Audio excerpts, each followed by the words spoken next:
오늘 제가 읽어드릴 소설은 최근에 발표된 현대소설로서 많은 분들께서도 공감을 하실 수 있을 법한 작품이라 생각되어 골라봤습니다.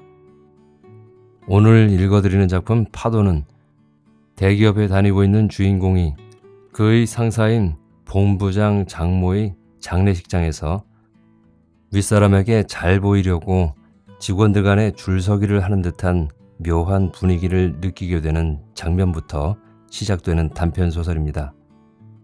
직장을 다녀본 경험이 있는 분이나 또는 직장을 다니는 친구나 가족으로부터 한 번쯤 들었을 법한 이야기라서 많은 분들이 공감하실 만한 이야기입니다. 지금부터 읽어드릴 테니까요. 재미있게 감상해 주세요.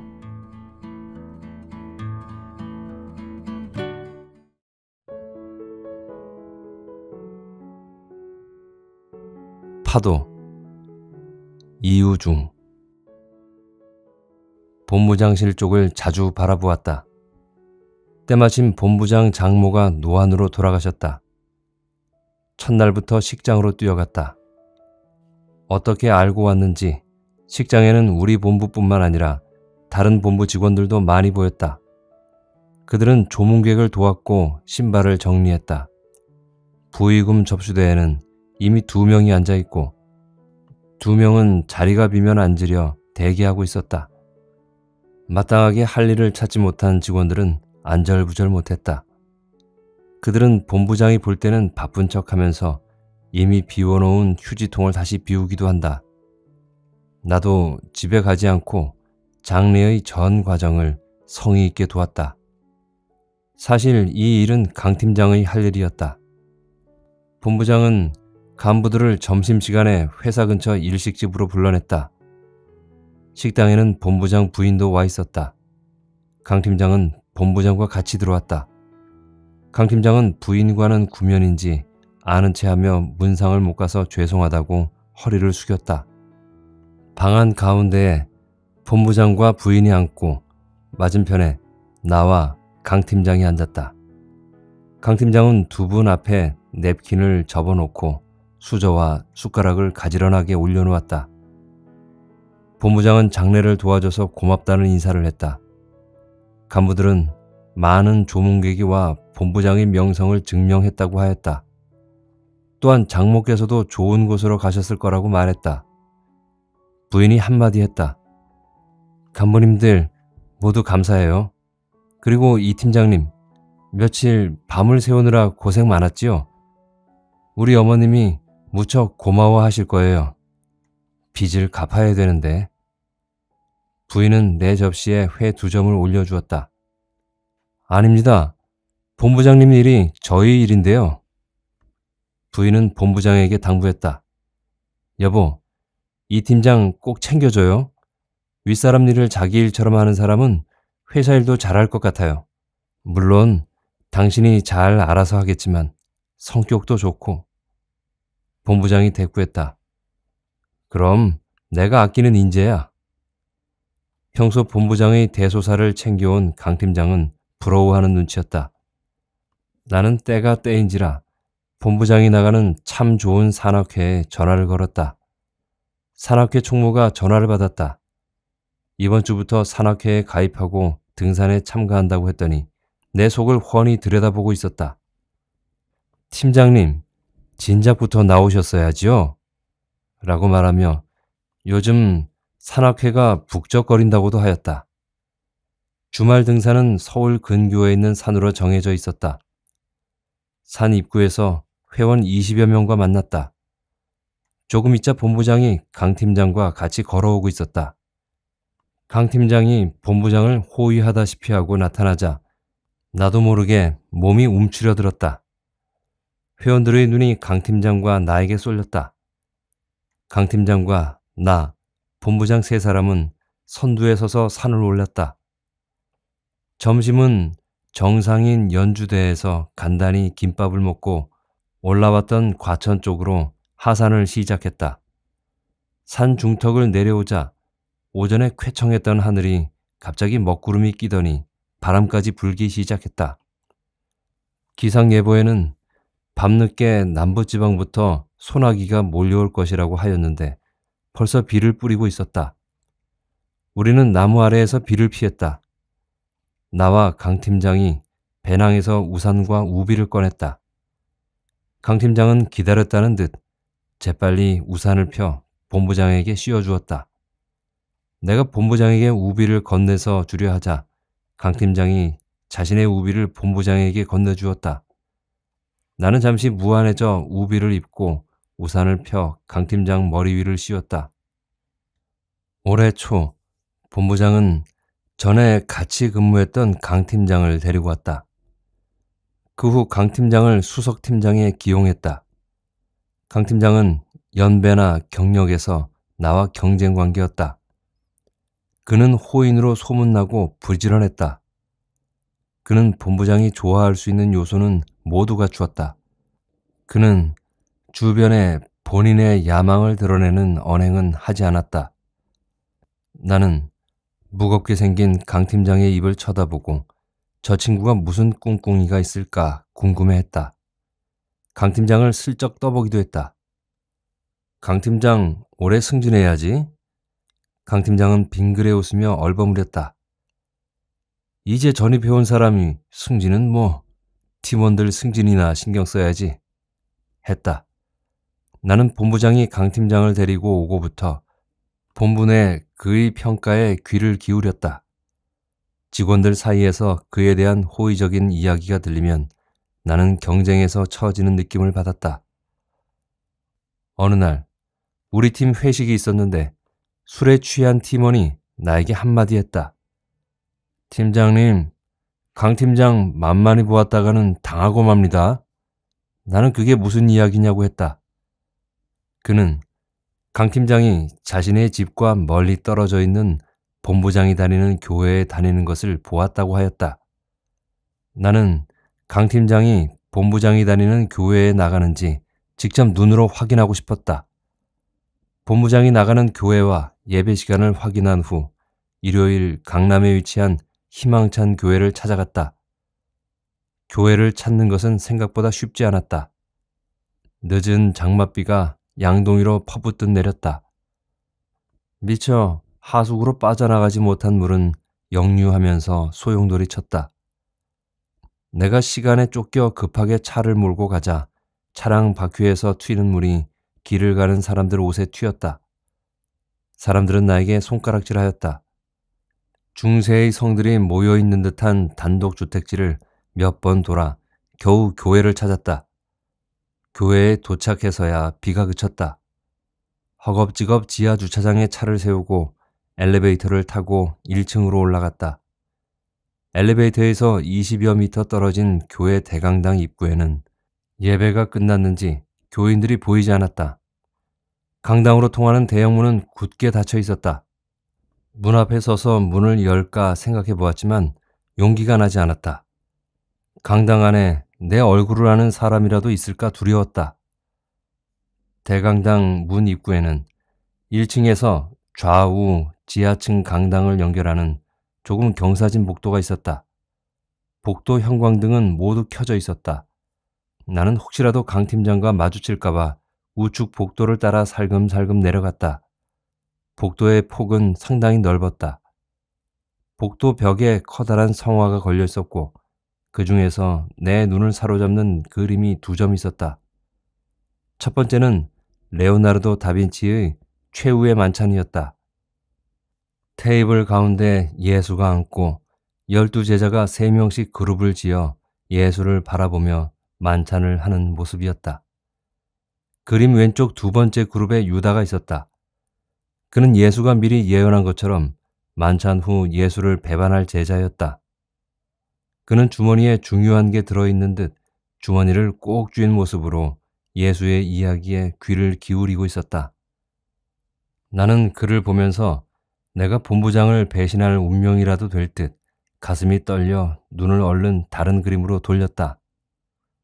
그 옆의 그림은 출애굽기 그림으로 양쪽에서 큰 푸른 파도가 몰려오면서 갈라지고 있었고 모세와 이스라엘 백성이 탈출하는 그림이었다. 그림을 따라 내려갔던 나는 다시 1층 강당 입구로 올라왔다. 이번에는 반대편 복도 쪽을 보았다. 반대 복도에는 각종 그래프가 보였고 그래프 옆에는 신축 교회의 조감도가 있었다. 그리고 정사각형 게시판이 있었다. 게시판에는 여러 장의 목회지와 성전 건립을 위한 헌금자 명단이었다. 나는 중얼거렸다. 이렇게 크고 넓은 교회가 있는데 무슨 또 다른 성전 건립을? 게시판을 자세히 보니 목회지에는 담임 목사가 이용명 이름으로 되어 있었다. 목회 활동을 한다던 본부장 동생이라는 이름이 떠올랐다. 나는 A4 용지 여러 장으로 되어 있는 헌금자 명단이 궁금해졌고 명단을 넘겨보던 중 내 눈을 의심하지 않을 수 없었다. 신축 성전 건립 기부자 명단에 강 팀장이 100만 원, 본부장이 150만 원이라고 분명히 적혀 있었다. 나는 놀라서 도망치듯 교회를 빠져나왔다. 집으로 오면서 강 팀장이 내었던 부루 직원 돕기 성금액수 10만 원이 자꾸 머릿속에 떠올랐다. 그 다음 주 다시 교회를 찾아갔다. 이번에는 길을 알고 있어서 찾기가 수월했고 예배 시간보다 일찍 도착했다. 지하 주차장에 차를 세우고 강당 입구에서 조금 떨어진 1층 아치형 둥근 기둥 위에 숨었다. 신자들이 하나둘 몰려오자 심장이 두근거렸다. 나는 수사관처럼 강 팀장과 본부장이 만나는가를 지켜보았다. 교회 정문에서 두 사람은 자연스럽게 만나 강당 안으로 들어갔다. 나도 강당 입구로 자리를 옮겼는데 두 사람은 옆자리에서 앉아 예배를 보았다. 예배가 끝나자 교회 바자 봉사에 2시간 넘게 같이 활동하였다. 나는 두 사람의 행동을 숨죽이며 바라보면서 알 수 없는 분노가 치솟았다. 이번에는 우리 회사의 몇몇 직원들이 눈에 띄었다. 아마 그들도 전에 본부장과 같이 근무했던 직원들인 양 낯이 익은 얼굴이었다. 그들은 봉사활동이 끝나자 근처 식당으로 들어갔다. 내가 대각선으로 본 그들은 다른 교인들과 떨어져 앉아 식사를 시켰다. 식사가 나오자 본부장이 직원들에게 찌개를 덜어주는 모습이 보였다. 교회를 다녀오고 나서 나는 이번에 승진은 불가능할지 모른다는 위기감이 들었다. 그래서 스스로 다짐했다. 확실한 실적이 뒷받침되지 않는다면 어려워. 확실한 실적. 나는 영업실적 달성을 위해 팀원들을 독려했고 영업실적을 초과 달성했다. 팀원들은 불만이 많았지만 곧 있을 승진인사 심사 때문에 표현을 못하는 듯 했다. 그런데 영업실적보다 더 어려운 일들이 기다리고 있었다. 그것은 3년마다 치러지는 회사 노조위원장 선거였다. 선거는 과거와 양상이 달라졌다. 과거에는 보수 후보 한 명만 나오고 찬반을 묻는 선거여서 신경을 쓰지 않아도 되었다. 그런데 이번에는 처음으로 보수 성향의 현 위원장과 진보 성향의 젊은 후보 2명이 나선 것이다. 어용 노조라 불리는 재선을 노리는 보수 후보의 김수구 회장은 노골적으로 회사 지원을 기대했다. 그는 회사가 있어야 직원도 있다는 식의 선거운동을 하였다. 진보 후보로 나선 강경신 후보는 회사가 암암리에 감원 계획을 세우고 있다고 직원들을 긴장시켰다. 진보 후보는 직원들의 고용 안정과 봉급 인상을 내세웠다. 임금에서는 급진 노조위원장의 당선을 보고 있을 수 없었다. 직원들은 흔들리고 있었다. 본부장은 나와 강 팀장을 사무실로 급히 불렀다. 우리가 달려갔을 때 본부장은 얼굴이 파랗게 질려 있었다. 본부장은 본사에서 극비리에 비공식적으로 내려온 지시 상황이라며 떨리는 목소리로 이야기하였다. 우리 본부는 지금까지 잘해왔네. 이번 영업 실적도 평균 이상이어서 고무적이었어. 두 팀장이 고생해준 덕분에. 물론 이 팀장이 더 고생했지. 그런데 그에 못지않은 문제가 생겼네. 이번 노조 선거에서 급진이 이긴다면 우리 회사의 미래는 없네. 눈치 빠른 강 팀장이 바로 답변을 하였다.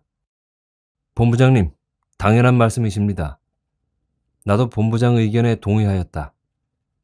직원들을 잘 설득하겠습니다. 본부장이 다시 심각하게 이야기했다. 그런데 말이야, 사장이 이번 선거에 보수 후보의 득표율을 가지고 내 인사에 반영한다는 거야. 내 밥그릇을 걸다니, 참. 본부장은 조금 뜸을 들이다가 다시 이야기했다. 표가 나오지 않으면 인사조처는 물론이고 옷을 벗어야 할 모양이야. 이런 걸 가지고 밥줄을 운운하다니 내 참 기가 막혀. 나와 강 팀장은 본부장이 무슨 이야기를 하는지 알고 있었다. 그것은 강 팀장이나 나에게 내 목숨이 달린 일이니 수단과 방법을 가리지 말고 팀원들의 표 이탈을 막으라는 뜻이었다. 본부장은 표 이탈을 막을 구체적인 방법은 이야기하지 않았다. 본부장은 자신의 업무 추진비와 각종 사업비에서 융통성 있게 비목을 변경해서 선거 예산 지원, 즉 비자금을 만들어주겠다고 약속했다. 극히 전례가 없는 본부장의 비용 지원에 강 팀장과 나는 신경이 곤두섰다. 본부장이 얼마나 다급한 상황에 부딪혔으면 비자금까지 만들어준다고 하겠는가? 이는 보통 일이 아니었다. 직원들은 들썩이고 있었다. 이번 기회에 어용 노조를 갈아치우지 않으면 타사와의 경쟁이 심화하고 매출이 줄어들고 있는 상황에서 회사는 어용 노조의 묵인 아래 명예퇴직을 감행할 것이다. 그리고 몇 년간 미루었던 봉급 인상은 물 건너간다고 수군거렸다. 몇몇 본부에서는 참신하면서 혁신적인 젊은 진보 후보가 위원장이 되어야 한다는 분위기가 조성되었다. 보수 후보 쪽에서는 이번 선거가 회사 운명을 판가름하는 중대한 선거이고 진보 후보가 당선되면 회사는 복지 예산과 봉급 인상으로 모두가 죽는 파국을 맞을 것이라는 소문을 퍼뜨렸다. 선거는 과열되어 갔고 어느 쪽도 우세를 점치기가 어렵게 되었다. 본부장은 몸이 달았는지 나날이 수척해져 갔다. 강 팀장과 나의 24시간 활동 상황을 하루에도 몇 번씩 점검하고 보고를 받았다. 나는 우리 팀의 총무과정과 같이 팀 개개인별로 성향 분석 자료를 비밀리에 만들었다. 자료에는 회사의 애사심 정도와 회사에 대한 불만, 그리고 회사 내 취미단체 가입 활동 실적도 넣었다. 나는 팀원들을 취미 모임별로 불러서 회사에서의 지원 대책을 약속했다. 회사에 대한 불만이 있다고 분석된 팀원들은 회사에 우호적인 팀원을 시켜서 설득하기도 했다. 점심과 저녁 때마다 팀원들을 몇 개 그룹으로 나누어 식사를 함께 했다. 팀원들 분위기가 진보 쪽으로 향하는 것이 피부로 느껴지자 위기감이 들었다. 마지막 수단으로 팀원 개인별로 설득했다. 이번 선거에서 진보가 당선되면 팀장인 나와 우리 팀원들의 승진에 미칠 영향, 그리고 우리 본부가 입을 상처를 솔직히 이야기하고 도움을 청했다. 선거 며칠 전부터 입안이 타들어갔다. 영업실적 달성으로 승진해서 유리한 고지를 확보하였는데 물거품일 수 있다는 조바심이 들었다. 몸이 달아 물만 마셔댔고 10년 동안 끊었던 담배를 화장실에 가서 숨어 피웠다. 선거 며칠 전부터 밥을 먹을 수가 없어 점심시간에 약속이 있다고 사무실을 나와 병원에 가서 영양주사를 맞았다. 선거 날은 피를 말렸다. 옥상과 화장실을 오가며 담배를 2갑 넘게 피웠더니 눈앞이 흐려지고 머리가 어지러웠다. 선거 결과는 참혹했다. 강 팀장 쪽은 보수 후보인 김수구 후보에게 찬성한 표가 86%이고 우리 팀은 김수구 후보에게 찬성한 표가 47% 나왔다. 물론 전사적으로는 60%가 김수구 보수 후보를 택한 것으로 집계되어 김수구 보수 위원장이 재선되었다. 선거 결과 강 팀장은 애사심이 강하고 더욱이 직원 관리에 뛰어난 경영 능력을 보여준 것이며 나는 방임적 관리, 회사가 지향하는 목표에 열정이 없는 사람으로 대비되고 말았다. 선거가 끝나고 우리 팀의 선거 총책을 맡았던 승진 대상자였던 총무과장도 당혹해했다. 그도 몸이 달아 강 팀장 쪽 선거 과정을 파악하려 했다. 선거는 결과만 있는 셈이었다. 나도 총무과장에게 은밀히 파악해보라고 군부를 짚었다. 총무과장은 강 팀장 쪽 팀원들 성향 분석을 해본 결과 90명 중 40명 이상이 진보에 투표하였을 것 같은데 보수가 86%라니 고개가 갸우뚱해하였다. 선거는 선거관리위원이 감시하고 개표를 해서 숫자를 불러주면 그만이었다. 개표자와 감시자가 합의하면 얼마든지 숫자를 달리할 수 있는 모순점이 있었다. 물론 위험이 따르고 배신자가 없어야 한다. 봉해진 투표함은 5년 동안 보관했다가 법원에 이의 신청이 들어오지 않으면 폐기하는 것으로 되어 있었다. 총무과장은 강 팀장 쪽 개표와 선거관리 요원 3명이 짜고 하면 얼마든지 가능한 일이라고 했다. 그는 다른 본부에서도 공공연하게 그와 비슷한 일이 벌어진다고 하였다. 나는 곰곰이 유추해보았다. 총무과장 이야기대로 강 팀장 쪽 선거개표 관리위원 3명이 짰고 그들 모두 이번 대리와 과장 승진 대상자라면 어떻게 되는가? 그렇다면 그들이 모두 승진을? 내 생각이 여기까지 미치자 머리가 복잡해지고 눈앞이 깜깜해졌다. 서로 그렇다고 해도 심증만 가는 것이었다. 증거가 없는데 의심만 하면 나만 나쁜 놈이 되는 것이었다. 그때 내가 파악하려던 개표 진상규명을 본부장이 어떻게 알았는지 나를 불러 신경질적으로 이야기했다. 이 팀장, 쓸데없이 본부에 해가 가는 일은 하지 않아야 해. 알았어? 나는 처음에 무슨 말인지 몰랐는데 누군가 내 행동을 본부장한테 일러바치고 있다는 예감이 들었다. 나는 반사적으로 답을 했다. 알겠습니다. 절대 그런 일 없을 겁니다. 개표에 이의가 있더라도 특히 회사나 본사에 미움을 받을 짓을 할 사람은 아무도 없겠지. 내 추측은 나만의 생각으로 끝이 났다. 본부장은 강 팀장이 자신과 본부를 살려냈다고 노골적으로 말했다. 나는 승진 예고 명단에서 빠졌다. 대신 강 팀장은 신년에 승진이 예고되었다. 더욱 나를 곤경으로 몰고 간 것은 10여 명의 부장, 과장 이하 승진에서도 우리 팀은 형편없이 불리하게 작용해 거의 승진 전멸이었다. 그런데 내가 유심히 본 강 팀장 쪽 개표와 선거 관리에 참여한 3명 중 2명은 승진하고 1명은 승진이 약속된 인사부서로 이동하였다. 나를 더욱 화나게 한 것은 우리 팀에서 내가 추천하지 않은 우리 팀원이 대리로 승진을 한 것이었다. 나는 그가 본부장의 첩보원이라는 생각이 들었다. 그가 나의 일거수일투족 불평불만을 본부장에게 몰래 보고해온 직원이라는 감이 왔다. 나는 울분에 차서 본부장에게 달려갔다. 그가 어떤 평가로 승진을 하였고 내가 추천한 직원은 왜 승진에서 빠졌느냐 따졌다. 본부장은 처음에는 당황하더니 준비한 것처럼 본사에서 전략적으로 승진 TO가 사장 조카인 그에게 배정되었다고 얼버무렸다. 우리 팀원들은 불만이 쌓여갔다. 과장 승진 대상 팀원 중 자신의 승진 누락에 대하여 억울하다는 진정서를 본사에 투서한 사건이 발생했다. 또한 우리 팀 총무과장은 술김에 강 팀장 쪽에서 개표를 조작하였다는 소문을 냈다.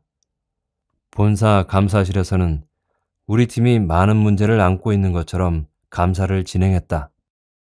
설상가상으로 우리 팀원 중에 영업비용을 식당이 아니라 노래방에서 사용한 사실까지 걸려들자 나는 회사 눈치만 보는 처지가 되었다. 퇴근 후에는 혼자 다니며 술을 마셨다.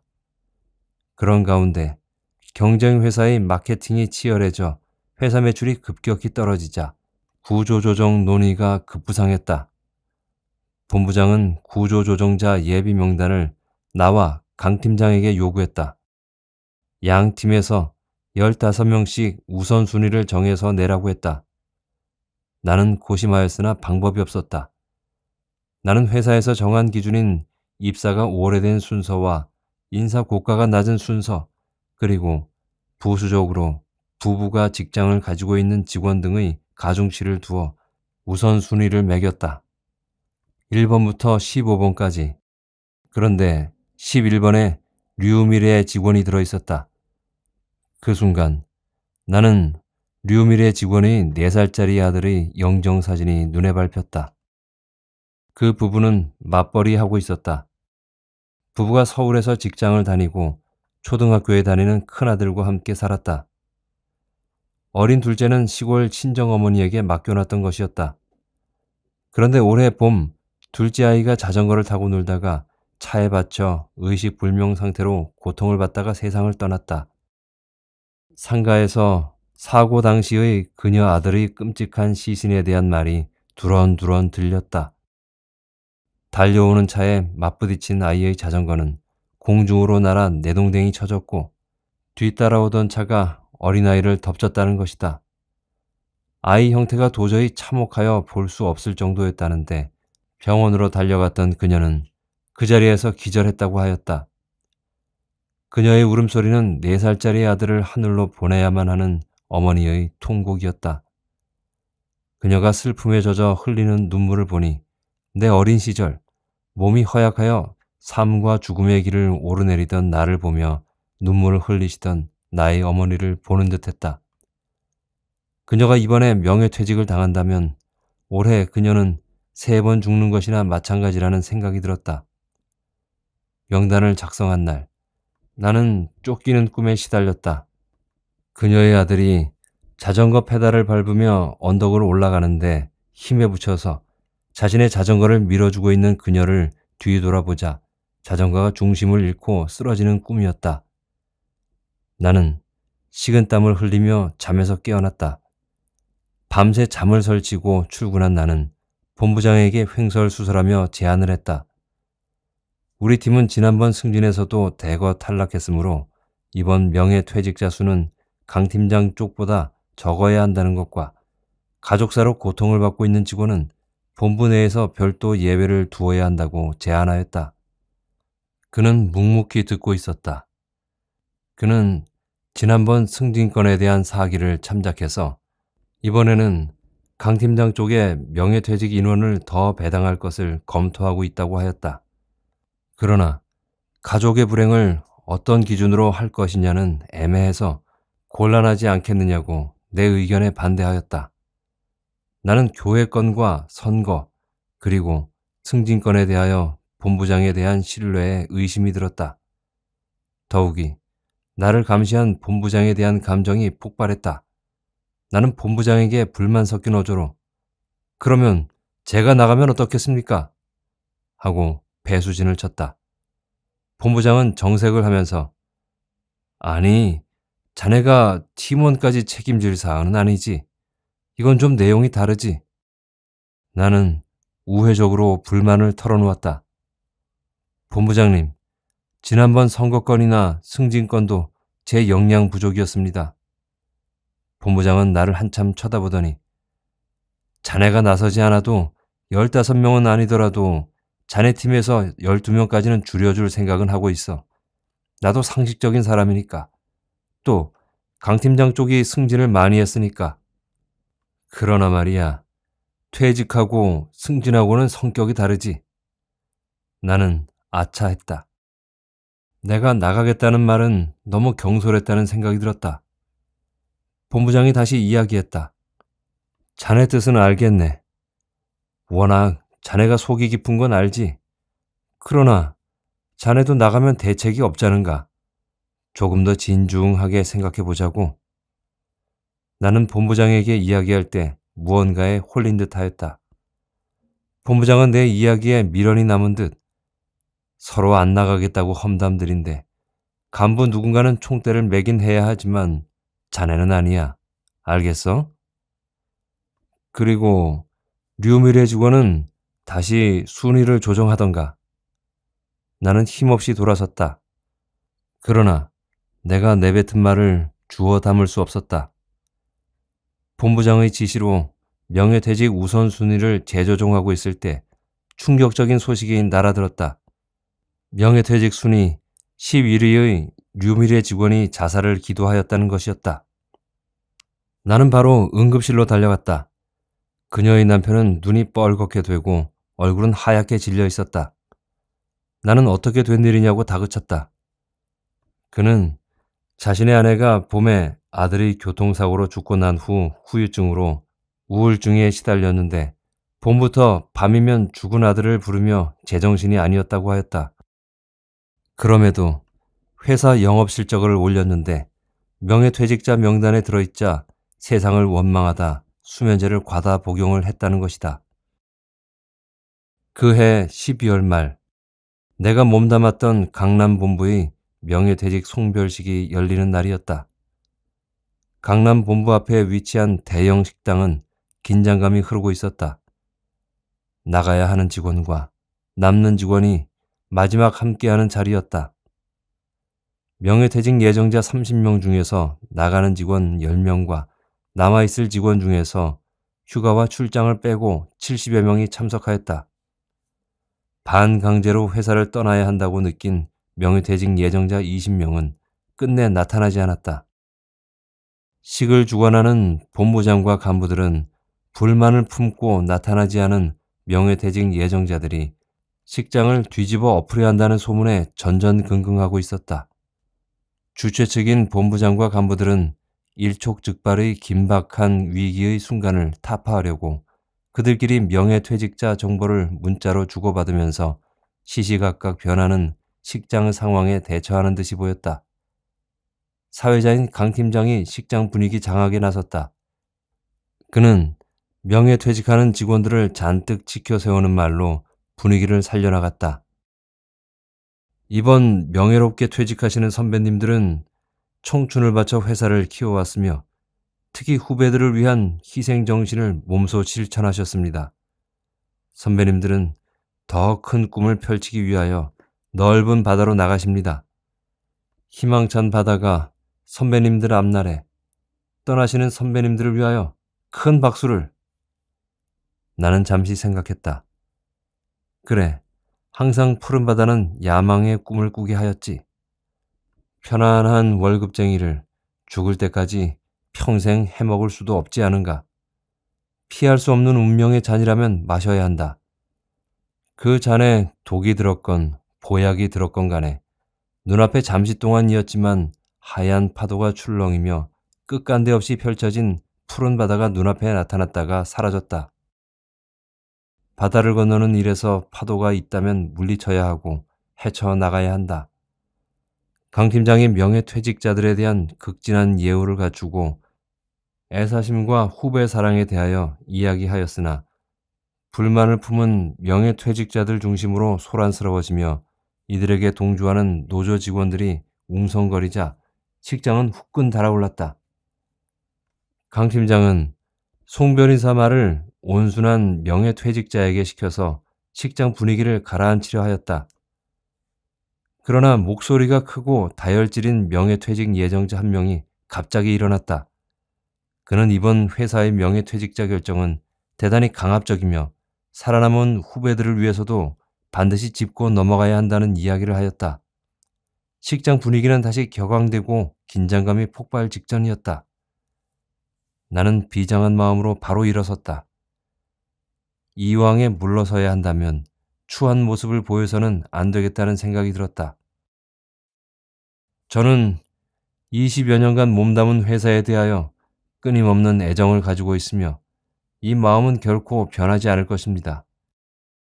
저는 미래가 불투명하지만 사회로 나갑니다. 여기에다 유배를 떠나는 관리들이 임금이 있는 한양을 향하여 큰 절을 하였듯 나는 본사가 있는 남쪽을 향하여 큰 절을 3번 하였다. 장내는 갑자기 조용해졌다.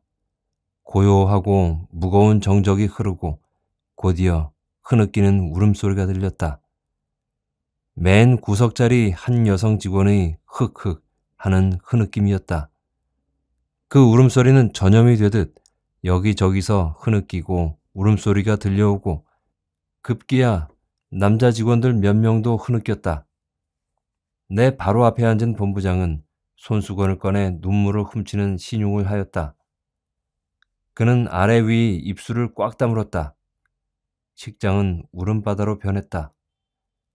몇 개 테이블에서는 떠나야만 하는 사람과 남아야 하는 사람들이 서로 부둥켜 안고 울었다. 식장 한가운데 서서 사회를 보던 강 팀장은 갑작스러운 분위기 반전에 당황한 눈치였다. 평소 다혈질인 그도 큰 소리로 울었다. 정신없이 엉엉 울던 강 팀장을 향하여 본부장이 강 팀장, 이제 그만하지 하고 조용히 이야기했다. 강 팀장은 자신의 역할을 잊은 듯 자기 감정에 취해서 계속 울고 있었다. 이번에는 본부장이 외쳤다. 강 팀장, 이제 그만해. 식을 진행해야지. 하고 본부장이 2번이나 크게 소리를 지르지 않았다면 그의 큰 울음소리는 그치지 않았을 것이다. 그는 80여 명의 각기 다른 운명이 예고된 그곳에서 사회를 맡은 얄궂은 자신의 처지를 생각하는 듯했다. 그는 본부장의 거듭된 독촉에 울음을 그치고 한동안 허공을 응시했다. 그는 잊고 있었던 자신의 역할이 이제야 생각난 듯 직원들을 향해 큰 박수를 유도했다. 폭풍 전야의 식장은 일순간에 차분하고 애틋한 이별의 정을 나누는 분위기로 바뀌었다. 명예퇴직을 당하지 않고 남은 본부장과 관리자 직원들은 안도하는 눈치가 역력했다. 그 다음 송별 인사를 하는 직원들도 그동안 신세를 졌던 회사와 아끼는 후배들을 위한 애정어린 어투로 이야기했다. 그 다음 일어선 직원도 현재의 아픔과 미래에 대한 두려움보다는 과거의 아름다운 추억과 이별의 아쉬움을 나타냈다. 자의반, 타의반 퇴직한 나는 새로운 직업에 대한 도전장을 내밀었다. 평소 소설가가 되고 싶어 많은 독서와 습작을 했던 나는 우리나라가 2045년에 세계에서 최고의 부자 나라가 된다는 내용의 장편 소설을 집필, 출판하여 베스트셀러를 노렸다. 그러나 세상은 낭만적이지도 녹록하지도 않았다. 장편 소설의 판매 부수는 나를 초라하게 만들었고 미래에 대한 두려움에 떨던 나는 20여 년간 다녔던 K회사 연봉과는 비교가 안 되는 조그만 중소기업으로 들어갔다. 그 후 현실의 냉혹함을 알고 난 후 바다는 미래의 희망보다는 두려운 존재로 남아버렸다. 며칠 전 동네 초등학교 학부모 모임에서 동해로 해맞이를 보러 가자고 연락이 왔다. 나는 이 핑계 저 핑계를 댔다. 이제 바다가 흥미없으며 떠오르는 태양도 그 해가 그 해인데 뭐하러 해마다 해맞이를 가느냐고 아내에게 투덜거렸다. 그러나 대다수 의견으로 결정된 일이어서 마지못해서 동해로 출발하였다. 차가 밀려 한참 만에 도착한 일행은 늦은 점심을 먹고 이야기를 나누었다. 성진 아버지가 나를 불렀다. 선미 아버지, 요즘 중소기업 다닌다면서요. 경제가 좋지 않아 중소기업들 어려울 텐데. 그냥 어려워도 다녀야지요. 성진 아버지도 전라도 광주에 한직으로 가서 근무한다는 이야기 들었습니다. 광주까지 유배 갔으니 체면이고 뭐고 나가면 죽음인데. 선미 아버지, 저기 저 바다 좀 봐요. 나는 성진 아버지가 손으로 가리키는 바다를 바라보았다. 먼 바다에서 파도가 대군처럼 진용을 갖추어 몰려오고 있었다. 먼 바다에서 밀려오는 파도들은 가까운 바다에 와서 바위섬과 등대에 부딪히면서 흩어지고 모이고를 반복하였다. 부서진 파도들은 하얀 파도와 검푸른 파도로 바뀌면서 해안으로 달려들었다. 다시 바라본 먼 바다의 파도는 장대한 산맥과 같았다. 그 산맥들은 해안가까지 와서는 더욱 사나워졌다. 나는 성난 거센 파도가 싫었다. 옆에 성진 아버지가 참 파도 멋지네. 멋져. 저기 저거 보이죠? 몰려오는 하얀 파도. 멋있지 않습니까? 나는 입을 굳게 다물고 있었다. 내가 대꾸를 하지 않자 성진 아빠가 다시 물었다. 멋있지요? 아, 예. 멋보다도 그냥 조그만 하얀 파도와 파랗게 질린 멍이 든 큰 파도가 교대로 몰려왔다. 파도는 그렇게 거침없이 몰려들었다.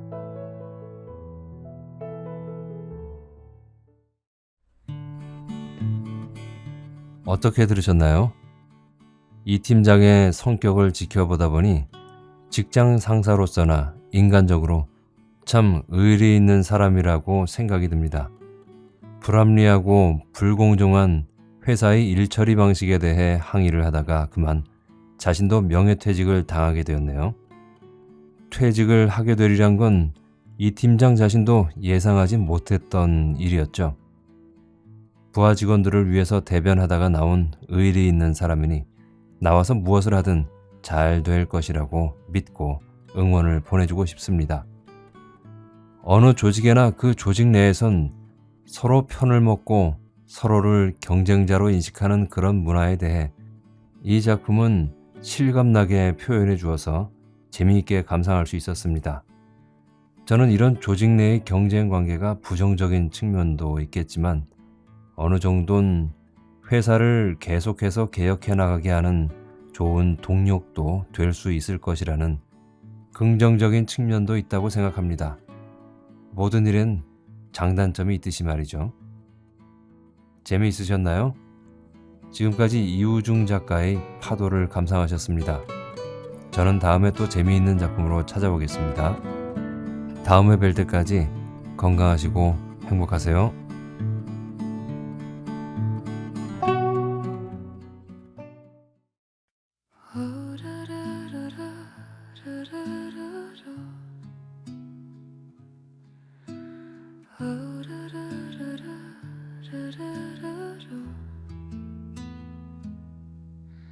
창밖에 해가 지고 하루가 또 저물어 가네. 그대는 잘 지냈나요? 오늘도 힘들진 않았나요?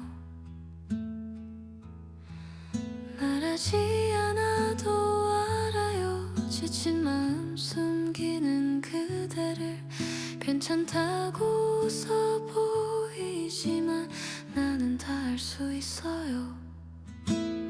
오늘 하루도 잘 지냈나요? 힘들었던 순간들은 없었나요? 그대의 하루 끝에서 내가 있다는 걸 기억해요. 따뜻한 차 한 잔처럼 그대 곁에 머물게요. 오늘도 수고했어요. 내일도 함께 할게요. 그대는 잘하고 있어요. 그대로 괜찮아요. 그대는 잘하고 있어요. 이대로 충분해요.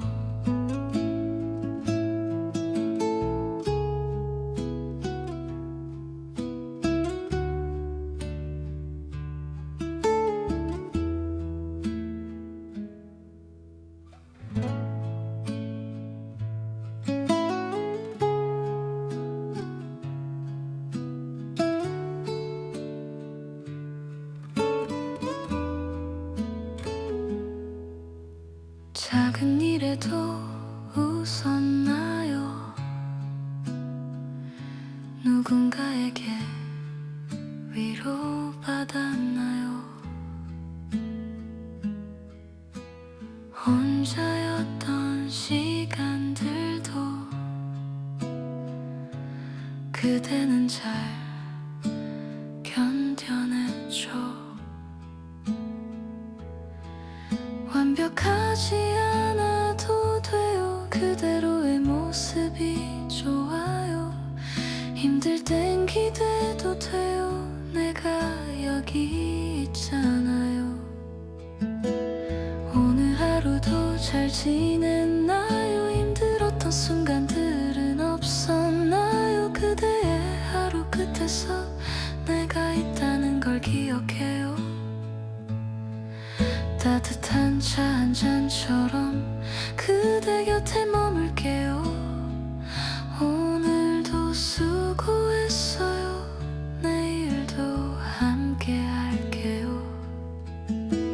그대는 잘하고 있어요. 그대로 괜찮아요. 그대는 잘하고 있어요. 이대로 충분해요.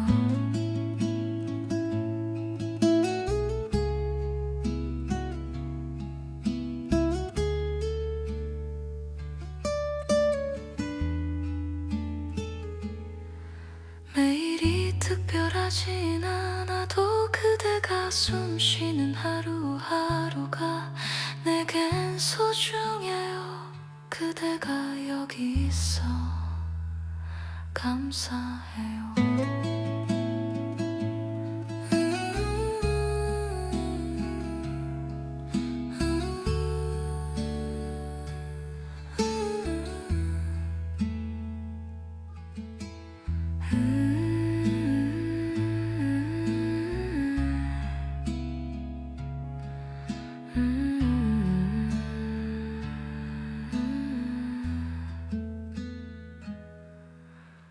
오늘 하루도 잘 지냈나요? 힘들었던 순간들은 없었나요? 그대의 하루 끝에서 내가 있다는 걸 기억해요.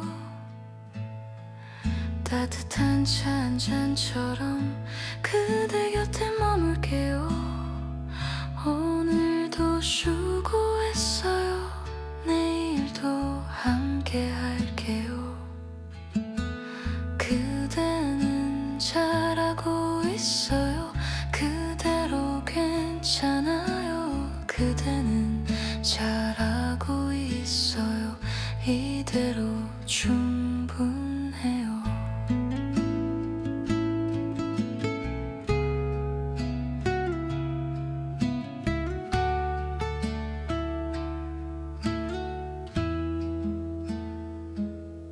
매일이 특별하진 않아도 그대가 숨쉬는 하루하루가 내겐 소중해요. 그대가 여기 있어 감사해요.